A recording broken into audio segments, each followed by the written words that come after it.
Thanks. I'm Zoey from PSE. I work on the zkID team with a bunch of folks. It helps that half my team is here supporting me. So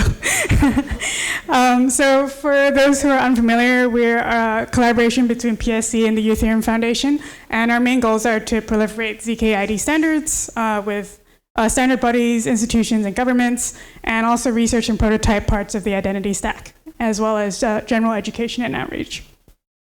So what is self-sovereign identity? I feel like this is like a very overused narrative, especially in Web3. But generally, it's a model that gives individuals full ownership and control of your digital identity without relying on some third party. And what makes SSI SSI? So there's a bunch of different properties, but the ones that are most relevant to ZK are protection. So that's cryptographically securing some part of your data. There's choosability and disclosure. So the ability to choose what you want to disclose, to who you want to disclose, and what you want to disclose. There's portability. So like TLS Notary works on a lot of this. So like data provenance for web data. Interoperability, your identity needs to be able to be readable by other people. So like if you have a passport, different customs or immigrations need to be able to read that data. And then standards, which is like kind of the base of everything we do and supports interoperability. So for the less technical folks here, I kind of put two user stories so you can kind of better grasp like what is the struggle with SSI. So the first one is, as a government or an issuer, I want to be able to revoke credentials so I can change the status of my citizens. And the second user story is, as a citizen or holder of a credential, I want to be able to maintain my credentials so if my government ceases to exist tomorrow, I can maintain my identity. So there are two things that fundamentally kind of contradict each other here. And I've yet to see some SSI solution out there that kind of fulfills both of these needs.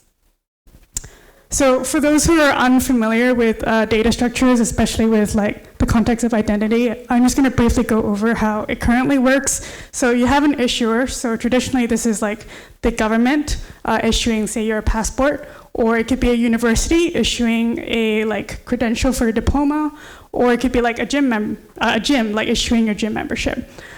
They issue a verifiable credential to the holder, which is you, and you store this on your mobile device on some digital wallet. And then when someone needs to verify it, so say an employer wants to check your university credential, you give them a verifiable credential that consists a part of your VC. So your verifier can be like the gym, verifying a gym membership. It could be immigration, verifying your passport. And then all of this data is linked to some verifiable data registry. And this can be some server somewhere. It could be IPFS. It could be on some blockchain or some ledger somewhere. So where are we currently with the state of ZKs in terms of identity? There are a few standard bodies that work on ZK. So there's NIST, W3C, the DIF, and also the CFRG of the IETF. But most of them work on very generalized standards in a very academic setting, so not too much on the applied side. And then in terms of schemes, there are three main ones. There's BBS Plus, which is pioneered by a team in Australia called Matter. There's CL Signatures, which was launched by non-creds or Hyperledger. And then there's also Sparse Merkle Trees, which is led by IDEN3 or the Bravado team. On top of that, there's a bunch of other identity projects that do on-chain ZK badges, like Sysmo, you might have heard of previously, that they don't exist anymore, but you can basically attest using ZK some part of your identity to some on-chain wallet. And then more recently, very more recently published GRC 7812, which is a proposal for a ZK identity registry. So very quick overview of what exists in identity today. I just want to go over very briefly with those three schemes that we talked about. So with Bravado, they do Sparse Merkle Trees, with CL Signatures from non-creds and BBS Plus.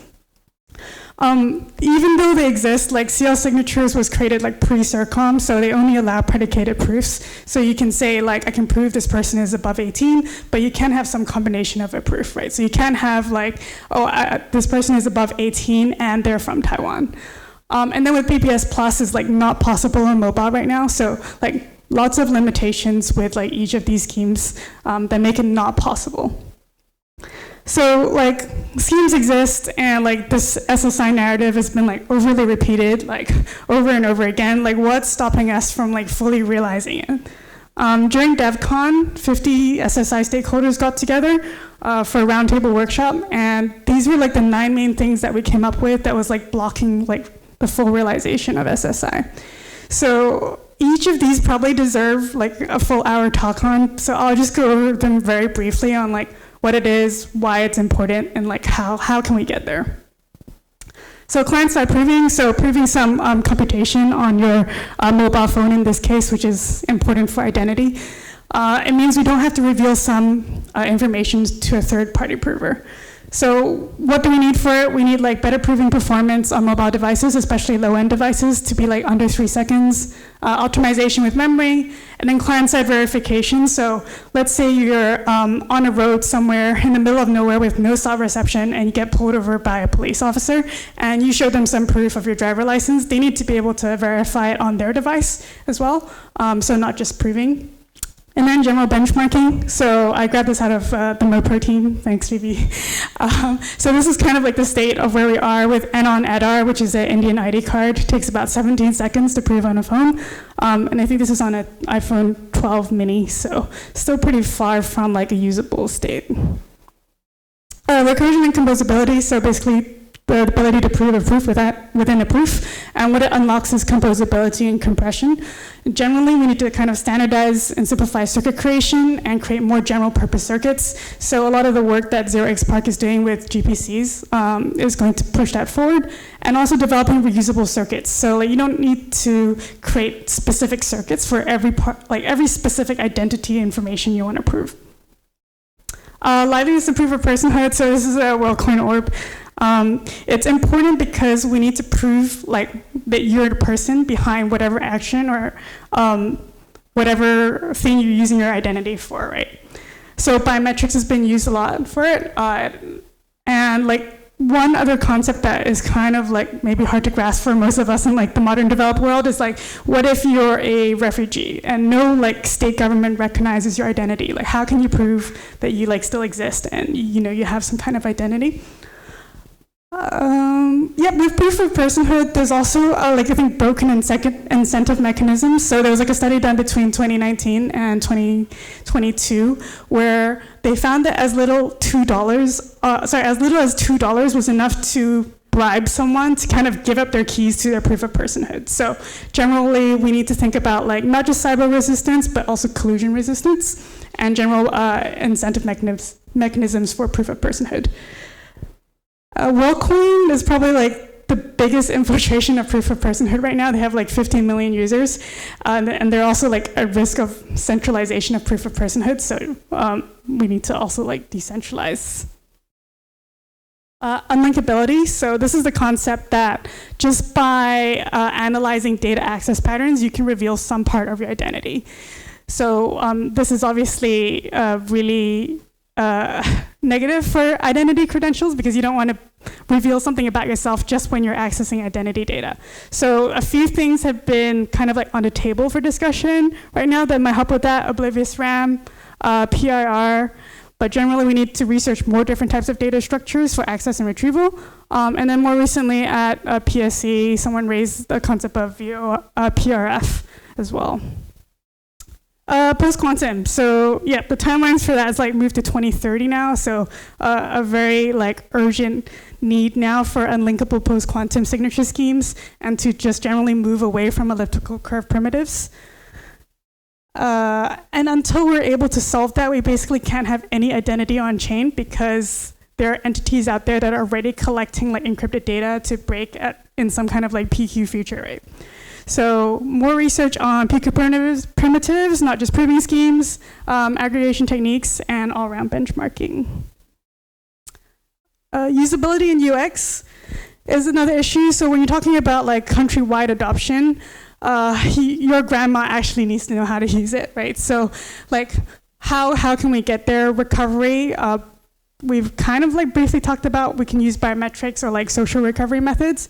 There's also guardianship. So like if you're a child, like who can manage your identity? And if you're like a disabled person, how can you access your digital identity in some way?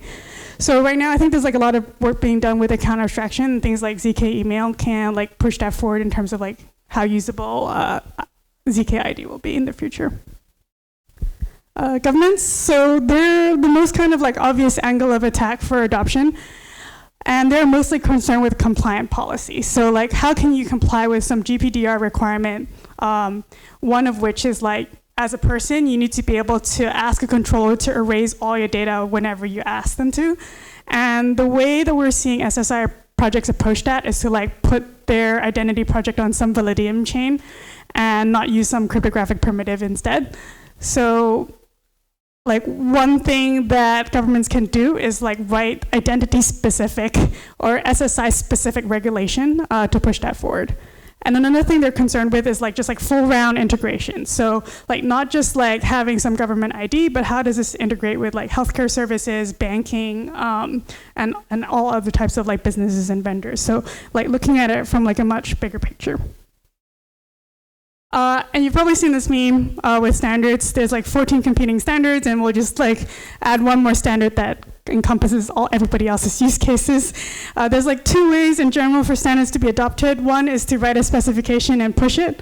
And the other way is like to demonstrate some mass adoption for some use case that is already being used, and it just like naturally becomes a standard because everybody is using it already. So generally all around from like the ZK community, we need to like write more technical standards, coordinate better, and just like collaborate in terms of standards. So yeah, what do we need to do? As a community, we need to write more technical specifications, publish performance benchmarks, research private data structures, optimize current tools for performance and memory, educate governments and institutions, because generally their understanding of like ZK is like fairly low, and then also establish cross-industry working groups for standardization. Possible futures. So like, we've been working on this project for about like 6 months now, and like where do we see the space kind of panning out in the future? So like one possible future is like governments like Bhutan or Taiwan are like highly incentivized to adopt SSI because there's an existential threat for them, right? So it's in their best interest to create an SSI system for their citizens. And then that becomes easy, right? Like Bhutan wrote like a regulation specific, or published a regulation specific for this. And then like what you're really missing is just like technical expertise, for example. So the other possible direction is trusted issuers abandon SSI. So like governments are not incentivized at all, right, to promote SSI because they're already kind of like the most trusted entity out there. And so what happens is like you'll end up having to self-attest to things. So like you'll have some verifiable credential, you have to be able to like self-attest to something and then like hope that verifiers will accept this like attestation. The other kind of path is kind of like the one we're going down already, where you get these technology monopolies like Facebook and Google who have all your identity data and it makes it impossible for you to like leave. Another thing that's been explored, and I know some people are very supportive of, are social graphs. I'm like less convinced for this idea because like social graphs are generally very fragmented and very localized, but they are, I feel like, potential ways for them to kind of bootstrap decentralized issuance in the future.